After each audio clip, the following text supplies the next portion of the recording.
Il me dit, le lion qui est tombé, c'est Mobutu. Les chimpanzés qui sont tombés, ce sont ces ministres qu'on appelait en ces temps-là les mouvanciers.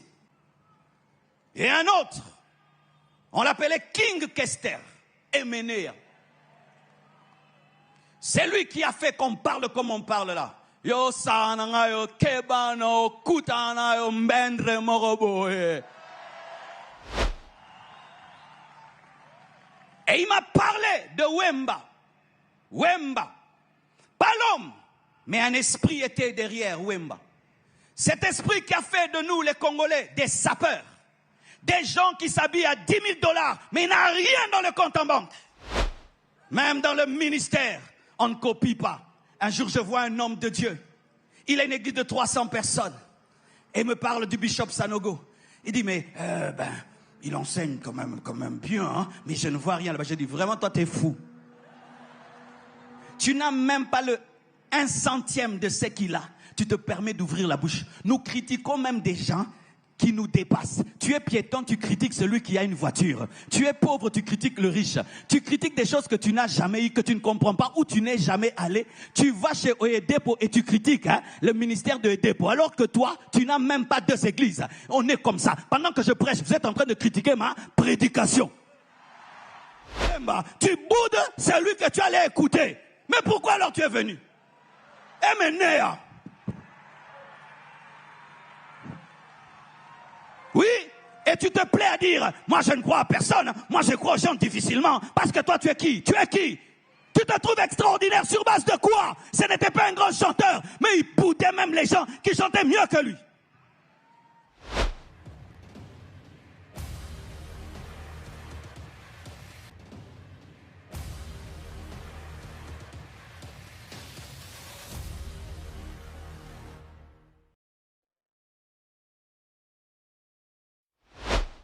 Cet homme de Dieu n'a jamais révélé toutes ces vérités qui sont attachées à son pays.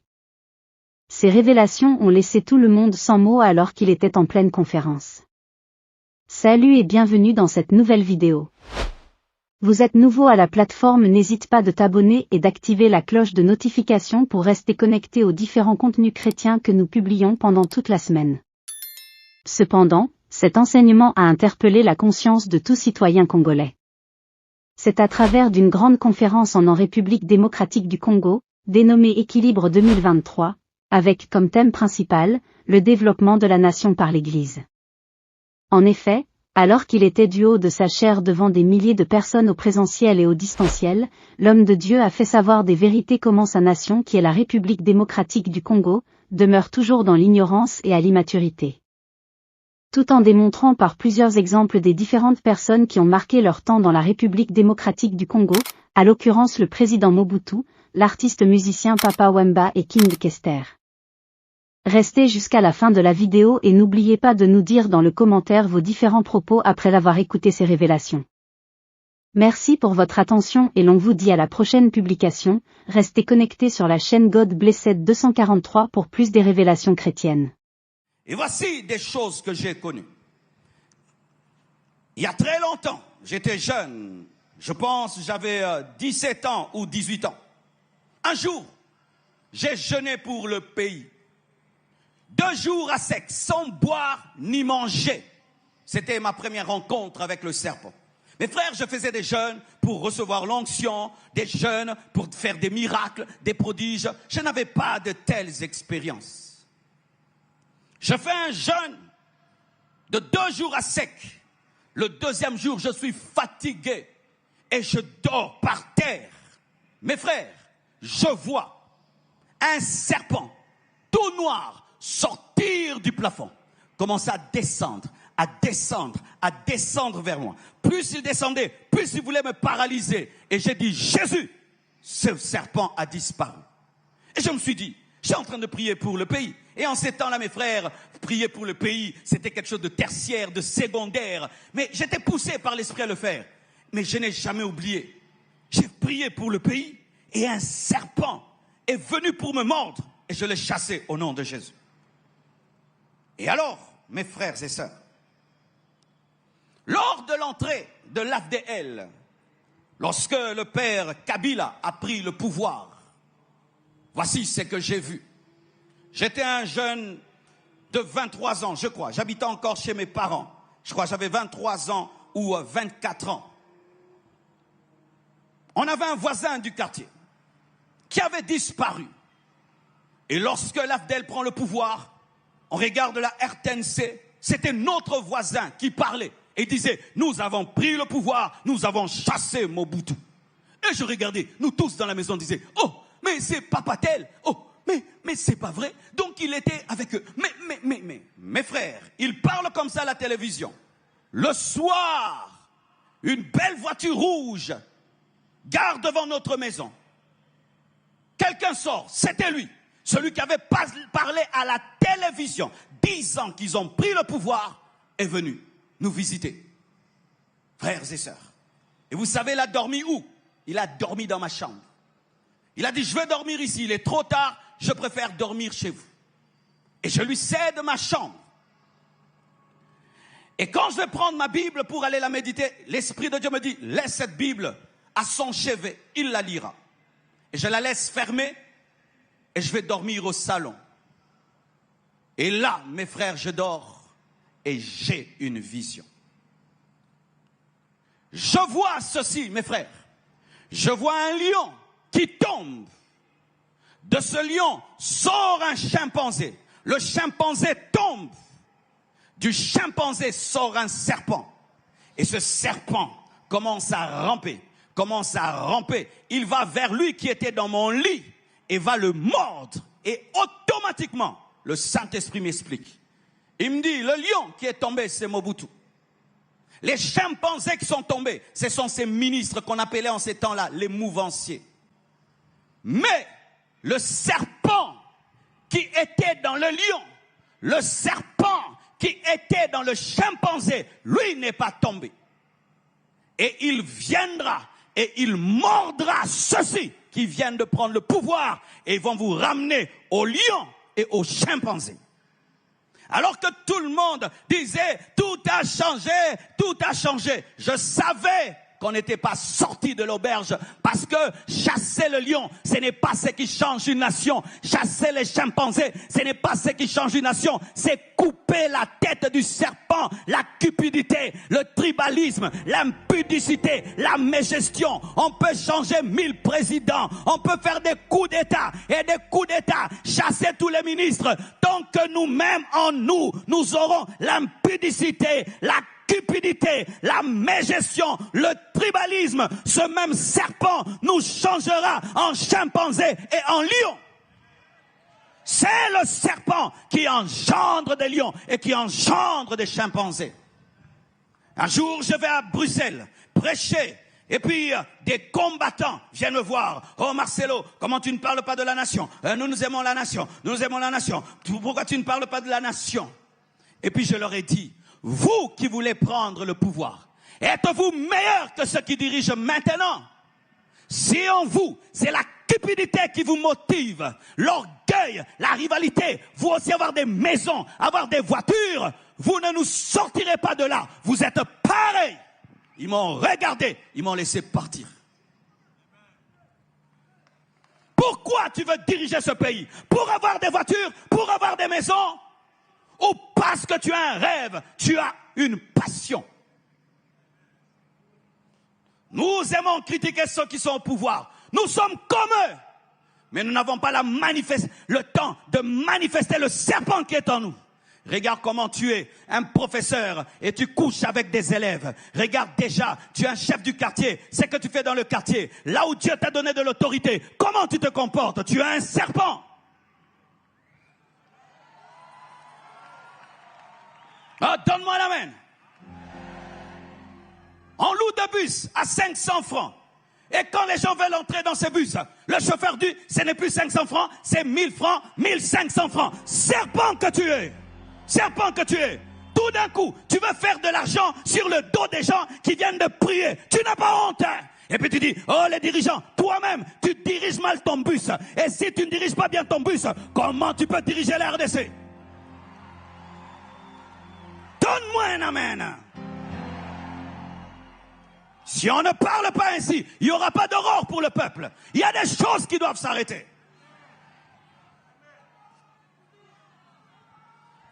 Alléluia. Et je vois ce serpent qui va vers lui. Et Dieu me dit, vous pensez qu'en changeant les hommes, vous changerez la nation. Le problème le plus profond que des hommes, le problème, c'est un problème spirituel d'abord. C'est un problème de mentalité. C'est un problème d'éducation. C'est un problème spirituel, frère. Et, alléluia. Alors que je servais Dieu, j'ai remarqué que mon ministère ne perçait pas. J'avais prêché dans une église à Lingwala et j'ai crié à la chair. J'ai dit au nom de Jésus, je brise ce plafond spirituel qui assure ma nation. Ce plafond spirituel qui assure l'église de ma nation. Cette voûte spirituelle qui fait que le ministère monte et tombe. Qui fait qu'on est toujours là dans les ghettos. Je dis, Seigneur, libère-moi de cela. Et Dieu me parle. Il me dit, oui, il y a un plafond. Il y a un plafond spirituel. Et il faut que tu puisses le percer. Et il me donne la parole qui dit, le prince de ce monde vient, mais il n'y a rien de lui en moi. Et il me révèle qu'il y a des dominations sataniques sur la nation, et même qui combattent l'église de la nation. Et si tu as leurs choses en toi, tu ne pourras pas percer. Et même si tu perces, tu retomberas. Et alors il commence à m'enseigner sur les 4 têtes du serpent qui lie cette nation. Vous voyez, lorsqu'on a parlé de l'Antichrist, on a parlé de 7 têtes. Et on présente ces 7 têtes comme étant 7 rois qui l'ont précédé pour préparer sa venue. Et dans cette nation, nous avons eu 4 rois. 3 rois, précisément. Et d'autres, ce sont des rois qui ont toujours été là. Il n'y a pas de nom, mais c'est un système. Et Dieu me posera cette question. Lorsque tu vois un Français, qu'est-ce que tu vois? J'ai dit, lorsque je vois un Français, je vois un philosophe. Je vois Sartre, je vois Descartes. Ce sont des gens rationnels et tout le reste. Quand tu vois un Américain, tu vois les cow-boys, ils sont courageux, ils sont va-t-en-guerre. Et puis Dieu m'a dit, quand tu vois un Congolais, un Zaïrois, qu'est-ce que tu vois? Qui a fait que nous parlions comme nous parlons? Qui sont nos pères fondateurs? Qui sont nos pères fondateurs? Lorsque je lis l'histoire du Botswana, on parle des pères fondateurs. Lorsque je lis l'histoire des États-Unis, on parle des pères fondateurs. Qui sont les pères fondateurs de cette nation? Pourquoi nous parlons comme nous parlons? Pourquoi nous vivons comme nous vivons? Et Dieu m'a parlé. Excusez-moi si vous êtes de sa famille, mais je n'ai rien contre vous, mais je dois parler.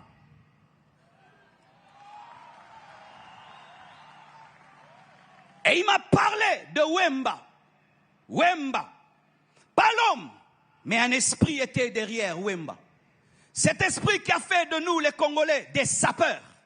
Des gens qui s'habillent à 10 000 $, mais il n'a rien dans le compte en banque. Des gens qui vont dévaliser des boutiques, mais ils n'ont même pas 10 $ en banque. Des gens qui préfèrent s'habiller comme des riches alors qu'ils sont pauvres. Des gens qui sont dans la superficialité, l'apparence. On va me voir, on va me regarder. Pendant que des milliardaires s'habillent en jean, en polo, nous, on s'habille comme des millionnaires, mais des pauvres. Achetant des voitures, mais tu n'as même pas où les garer, ni de carburant. Et on des iPhones de 1 000 $, alors qu'il n'a rien du tout. L'apparence, et l'apparence, et l'apparence. Et marcher comme ça, et marcher comme ça. Mais tu n'es pas infirme. Mais comment on marche? Comme des... Que Dieu te libère de cet esprit qui était derrière ce roi. Ce roi, oui, parce qu'on l'appelait roi, le roi de la sape. Et on ressemble des fois à des guignols. Il fait chaud, tu es en cuir, en manteau, c'est de la folie. De la folie, c'est une honte, c'est une honte. Tu t'habilles comme un cahier de dessin, comme l'arc-en-ciel. Et on peut te reconnaître de loin que c'est un Congolais. Pourquoi on ne peut pas être discret? Dieu a créé le cœur, mais il est discret. Il a créé le cerveau discret, les reins discrets. Toutes les choses importantes sont discrètes. Mais nous, on va acheter. On appelle les habits bibundeli. Des armes. Tu vas acheter un manteau. Tu appelles ça arme. Et un jour, je suis un documentaire sur lui. On lui pose la question, entre une veste de 3000 $, et une parcelle, qu'est-ce qu'il faut acheter? Il dit, achète une veste de 3000 $, parce que c'est une arme de guerre, avec laquelle tu te battras des années, mais tu mourras sans maison. Et quand on devient pasteur, serviteur de Dieu, tu t'habilles bien, l'église n'a pas de parcelle. L'église n'a pas de parcelle. On te regarde comme ça, millionnaire, mais il faut voir dans quelles conditions est l'église. L'apparence et des apparences et des apparences. Pourquoi? C'est cet esprit superficiel où nous voulons impressionner les regards des gens sans être consistants. Et un autre, on l'appelait King Kester, Emenea. C'est lui qui a fait qu'on parle comme on parle là. Yo sana yo kebano kutana yo mbendre moroboe. Il parlait comme ça, il insultait les gens à la télévision. Il n'était pas le meilleur musicien, mais il disait qu'il était le roi. Il ne croyait en personne. Il boudait tout le monde. Et nous avons pris cet esprit. Et les Congolais, on est quoi? Tondi Maramutute, Mandi Maramutute. Moi, je ne crois en personne. Il ne me dépasse pas. Moi, je ne crois pas en personne. Je ne crois en personne. RDC, et le Rabakasi, et le Rabakasi. Cet esprit nous empêche de copier. Mes frères, l'humilité permet de copier. Ceux qui sont orgueilleux ne copient pas. Et sache que le développement, c'est dans les copier-coller. Copier-coller. Regarde ton iPhone. Copier-coller. Toi, pendant que tu écris, moi, je fais copier-coller. J'irai vite, j'irai vite, j'irai vite. Regardez les Chinois. Une grande nation. Copier-coller. On n'imite personne. C'est pourquoi on va en Europe. Mais on rentre à Kinshasa, on oublie l'Europe qu'on a vue. Et on se pose la question, nos autorités, vous allez en Europe, vous allez à Dubaï, vous ne voyez pas. Oh, chi, aïe, aïe, ah. Bloquez là trop. Tu prends un avion à Charles de Gaulle, tu vois l'aéroport. Mais quand tu atterris chez nous, ça ne te dérange pas qu'il fasse aussi noir. Ça ne te dérange pas que ça sente aussi mauvais. Comment nous oublions ces pays où nous allons chaque année? Esprit de Emenea. On ne copie pas. Copions même l'aéroport de Brazzaville. L'aéroport de Brazzaville, copions. Même dans le ministère, on ne copie pas. Un jour, je vois un homme de Dieu. Il a une église de 300 personnes. Et me parle du bishop Sanogo. Il dit, mais, il enseigne quand même bien, hein, mais je ne vois rien là-bas. Je dis, vraiment, toi, t'es fou. Tu n'as même pas le 1/100 de ce qu'il a.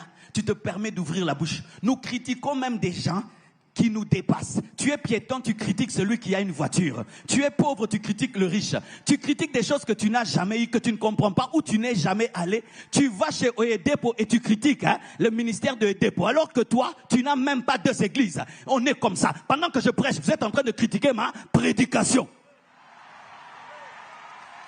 C'est ça, l'esprit de Emenea. Tu viens dans une action, oh, Boudé Motei. C'est pourquoi on va même dans les concerts des stars. Oh, Boudé Moutoyemba. Tu boudes celui que tu allais écouter. Mais pourquoi alors tu es venu?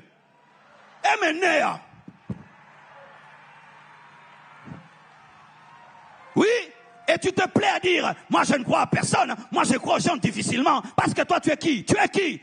Tu te trouves extraordinaire sur base de quoi? Ce n'était pas un grand chanteur, mais il boudait même les gens qui chantaient mieux que lui. Même dans le ministère, dans tous les domaines, tu es un homme d'affaires. Tu es chaud, pourquoi? Mais va chercher quelqu'un qui réussit. Je vais donner un secret. Moi, tout ce que je fais là, je copie. Je prends à ICC, je prends Vase d'honneur, je prends Tabernacle de gloire. Je copie. Je copie. Je ne veux pas perdre mon temps. Frère, si quelqu'un déjà fait le remède, pourquoi tu vas entrer dans le laboratoire? Va prendre le remède et utilise-le. Pourquoi tu vas encore chercher? Pourquoi tu vas chercher? Pourquoi tu vas chercher? Oh, ce que je fais ici, je vis ça en Côte d'Ivoire, l'homme de Dieu le fait. Je le fais. Ils ont mis les gâteaux. On va mettre les gâteaux. Ils s'habillent Vase d'honneur. Non, c'est équilibre. Où est le problème? Où est le problème? Où est le problème? Moi, je n'imite personne. Tu es un orgueilleux et un aigri. Charemazou prayama chanda la baba. Tout le monde prend chez quelqu'un. Même les Américains prennent chez quelqu'un. Tout le monde prend chez quelqu'un. Mais nous, on ne prend de personne. Ils sont en train de nous construire ça, les Chinois. Et puis ils vont partir et on serait incapable de construire comme ça. Pourquoi on ne dit pas apprenez-nous à construire comme ça? Si on lui demande, il va monter. Il est déjà monté, il est plus que toi. Il va monter, il est déjà plus que toi. Parce qu'il fait ce que tu ne fais pas, donc il est plus que toi. Mais si je lui demande, il va monter. Tu préfères te cracher dans un avion au lieu de demander comment est-ce qu'on décolle.